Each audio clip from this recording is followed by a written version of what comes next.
অনেকে যদি ভাবো যে আমি তো ভেক্টরের একটা ক্লাস করছি, আমি তো ভেক্টরের বস এখন, আমার এই ভাইয়া অনেক ডিটেলস ভালো মতো পড়াইছে, আমি ভেক্টরের বস, কখনো হবে না।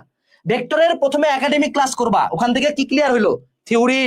এরপরে ভেক্টরের একটা ক্লাস আছে যেখানে 3টা রাইটারের ভেক্টরের ম্যাথ করাবো, ওটা ম্যাথ সলভিং, এবার ম্যাথ ক্লিয়ার হইলো।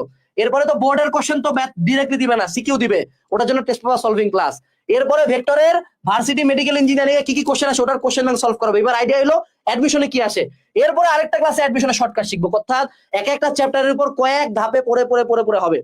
মনে রাখতে হবে, এইটাই এইচএসসি সৌন্দর্য, যে একটা চ্যাপ্টার একবার পড়ে কখনো হবে না, কয়েকবার পড়ে পড়ে পড়ে পড়ে আয়ত্তে আসবে। কখনোই হীনমন্যতায় ভুগিও না, জানলা আমি তো কোচিং এ ক্লাসটা করলাম পারতেছি না কেন, আমিও পারি নাই, কেউই পারে নাই। কয়েকবার যখন পড়বা তখন হয়ে যাবে।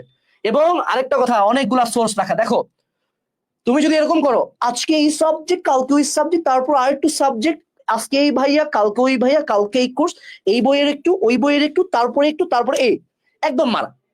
পরীক্ষার আগে তো এতগুলা সোর্স দেখে যেতে পারবে না, এতগুলা বই পড়তে পারবে না, এতগুলা কোর্স দেখতে পারবে না, এতগুলা নোট পড়তে পারবে না। সো তোমাকে ট্রাই করতে হবে বই হইলেও সোর্স মিনিমাম রাখা, কোর্স হইলেও সোর্স মিনিমাম রাখা, টিচার হইলেও সোর্স মিনিমাম রাখা।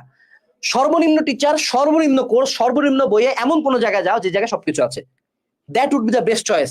এগুলো এখন পছন্দ হবে না, ইয়ার ফাইনালটা দিতে যেদিন যাবা, যেদিন বইগুলো রিভিশন দেওয়া শুরু করবা, তখন বুঝতে পারবে যে এটা কি হয়ে গেছে। তো সাবধান।